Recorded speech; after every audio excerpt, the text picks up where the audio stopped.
Whew, okay. Hey guys, what the fuck is up? My name's Amanda. Welcome the fuck to my channel, where I do whatever the fuck I want, bitch. The fuck. So I was feeling really skeptical about filming this video. I told myself when I first started my YouTube channel and I started doing story times that I would never film this video. You guys want a story time and I want to talk about this because it came up in a live. Yeah. The title is not clickbait. These type of things just happen in my life, you know. Pretty much traumatized by this. This is the time that I witnessed a murder. Yeah. So where do I even begin? So I was at my friend's house. This particular girl was my ride or die. She was like my best friend. Like we would do everything together. Like I was always at her house, always, all the time. She lived somewhere where there was like this little park, and the way to get to that little park, you had to go through a dark like alley thing. I don't know how to explain it. It was a park that like all the high schoolers went to. Everyone that went to that certain high school, they would always go to that little park. This side of the entry, it was like open and shit, and then from the other side it was like an alley, like a dark alley. One day me and my friend, we got into a huge fight, big ass fight at her house, like a huge fight. She was like cursing me out. It was at the point where I was gonna like throw a punch at her. Like I wanted to beat her ass. It was at that point. I just wanted to go boom, boom, boom, boom, knock that bitch out. Like it almost got to that point, but it didn't, because Amanda isn't a fighter. Amanda is a lover. I calmed myself down. I looked at myself in the mirror and I said, bitch, calm down. You're fighting with authority, bitch. Calm down. Breathe. Let it go. Let it go. You gonna get so mad your fake eyelashes are gonna pop off, so bitch, just calm down. Don't get ready to bite your nails off. I was really about ready to do this,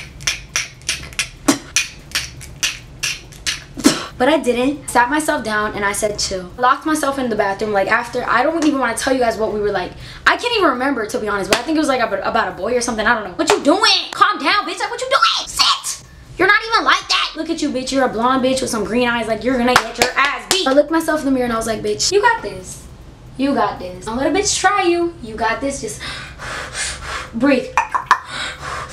Go for a walk, bitch, breathe, bitch, count to 10, 1, 2, 3, 4, 5, 6, 7, 8, 9, 10, bitch, breathe. I had to do some breathing techniques so I wouldn't beat a bitch ass. Finally, it was the last straw. I walked out of the bathroom ready to talk, ready to have a civilized conversation. And she said something to me very slick that at the moment I know I did not like. Right now I can't think of what it is that she said, but I'm pretty sure she said something slick when I walked out. And I was like, I knew if I locked myself in that bitch's bathroom, I was gonna break everything. That's the thing. So I said, okay, bet. I walked right the fuck out of that house. I said, okay, and I left, bitch. Where was I going at the moment? I don't fucking know. I don't know where the fuck I'm going. I'm fucking 15, however old I was at the time. I don't fucking know where I'm going. It was like 12 p.m. or something. Like, should I go to McDonald's? It's 24 hours. Yeah, I'm gonna go to McDonald's. So I walked to McDonald's, but then I see the park, and usually around that time, it was like summer, so around that time there was people at the park. I was like, you know what? I'm gonna just go to the park, bro. See if I see some people that I know, bro. Chill with people instead of going to McDonald's like a stupid bitch. Do I have money? No, I probably have like 2 quarters in my pocket. Fuck, I'm gonna buy a McGriddle. Motherfucking no. And McChickens wasn't $1 at the time, so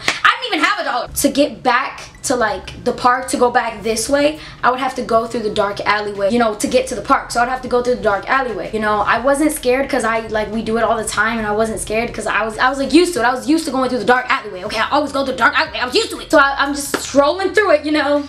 Innocent me strolling through a dark alleyway, chilling on my phone, maybe on Snapchat, maybe listening to some fucking All Me by Drake. I don't know, The Weeknd. You like the way I flick my tongue or not? The fucking Justin Bieber. I don't know. Kodak Black didn't make any music back then. I don't know. I mean, he did, but like I didn't listen to it. Okay, anyway, so I'm walking through the dark alleyway, and the first like thing, I'm looking down at my phone. I know I am. I have an Android, by the way, an Android. I'm gonna put a picture of the Android right here. It had like the funny little drawings on the back.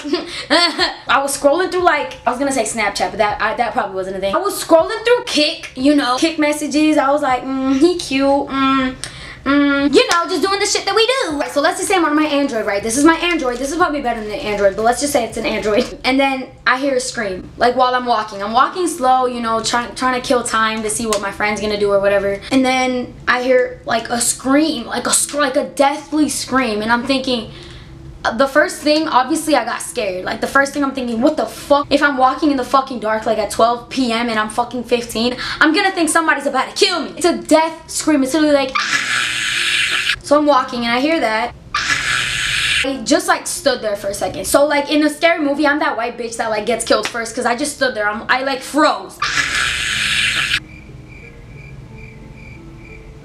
I fucking froze. Maybe that's like somebody fucking with me, like one of the kids from the park or something, like some kid from my school, because there's always kids like around 12 o'clock like at the park. They probably saw me walking and they're like fucking with me. I'm on kick, you know, a little bit more cautious this time. I'm like looking around. That obviously I started walking a little bit faster, and then I hear a car turn on, like I hear a vroom, vroom. Not that loud, obviously. That was the worst impersonation of a car in my life, but it was like a subtle, just like a car turning on. It was like okay, that's bad. You know what a car turning on fucking sounds like, okay? And then I was like, okay, fuck that.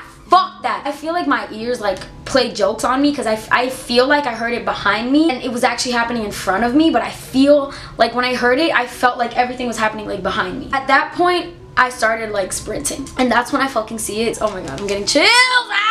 I joke about it now, but it was the scariest fucking moment of my life. I'm literally getting chills right now. Oh my god, do you see my hair? I look like a fucking cat. Oh my god, it's even getting hot. I want to take off my fucking shirt. And that's when I see the car. It's like a red truck, and I see the car, and the trunk is like open. Not the ones with like the open backs, but like a SUV, I guess you could call it. I don't know. It was a truck, okay? It was red, and the trunk was open like this. All I remember seeing is like a bag on the floor in front of the trunk. Like, really, I hope to God that this is like clickbait and this didn't actually like happen. Obviously I wasn't gonna ask the guy for fuck. Are you killing that person? It's not. You know how like you have a store and then there's a back part to it, obviously, where like people throw out the water that they use to clean, or like the garbage or whatever. They have a back part to like throw stuff out. And that's basically what the alleyway was that led to the park. So the red truck is like parked into one of those store things, but none of the stores are open because it's like 12 o'clock, and Jamba Juice, what the fuck is Jamba Juice gonna do open like at 12 o'clock? Nothing. It's in there like this, and the trunk is like open, and there's a big brown bag. It definitely, I don't know if it was black or brown. Big ass brown bag. That's when I see the guy. It was further to go back. Like if I were to like run in any moment, it would be dumber to go back than to go forward, because there was more people forward and like more stuff going on forward than there was in the back. So if I were to run in the back, I would have gotten my ass dragged and killed. So I'm walking, and that's when I see the guy, the alleged killer. But he just comes out from behind the car, and he picks up the bag, and before he goes to like pick it up, it seemed like it was heavy. He like went to like go pick it up, and then he kicked it. He fucking kicked it! And I don't know what it was happening. I wasn't that close to like see what it was that happened. Kicked the fuck out of the bag. Oh my god, oh my god, oh my god, oh my god, oh my god. Okay. He kicked the bag once. I honestly couldn't tell you if it was more than once. What I remember is he kicked the bag once. He like picked it up and he threw it in the trunk. He picked it up and he threw it in the trunk. He threw the bag in the trunk. And then, oh my, when I saw him like kick the bag, that's when I really started like being scared for my life. That's when every single like scary movie and every single bad thing that's ever happened in life came to me, and I was like, Amanda, this is happening. I don't fucking know all the Law and Order fucking shit you watch. In the criminal justice system, sexually based offenses are considered especially heinous. In New York City, the dedicated detectives who investigate the guy, I felt like he looked at me. I felt like he did. I'm not sure if he did, but it was when he closed the trunk and he like turned like my way to go into the driver's seat. I feel like he made eye contact with me, but I'm not sure. I like as soon as I saw him turn, I looked the fuck away, and I got on my fucking, and then he just jumped in his car and sped away. I can't tell you like exactly what happened when I think that he saw me, because I looked at my phone and I like pretended I wasn't seeing anything, but all I know was the car instantly, like so fast, like in the matter of like 2 seconds, it just sped the fuck off. And that's pretty much it for this video. I wish I had something else to say, but I don't. Like I wish I had like an ending to it, but I don't. Like after that day, I just literally still shaky to this day even talking about it. I didn't want to talk about it because I don't like thinking about it. I don't like thinking that like I was probably like a witness to a fucking like murder. The reason that like I don't want to talk about it is because I was so scared, bro. I was like 15. I wasn't thinking about calling the cops or anything. I was scared for my fucking life. And I didn't think like once about calling the police. I was just like, holy shit. I felt like I was watching a movie. Cause like that type of shit doesn't happen in real life. Oh my god. I really like pray to God to this day that it wasn't what I thought it was. And maybe, you know, maybe I was just so like paranoid and I just put deeper like meaning into something that wasn't that deep, you know. But yeah, I hope you guys enjoyed, and this is me editing, and that was a great timing for the camera to die. Thanks for letting me do my outro. I'll see you guys whenever the fuck I see you.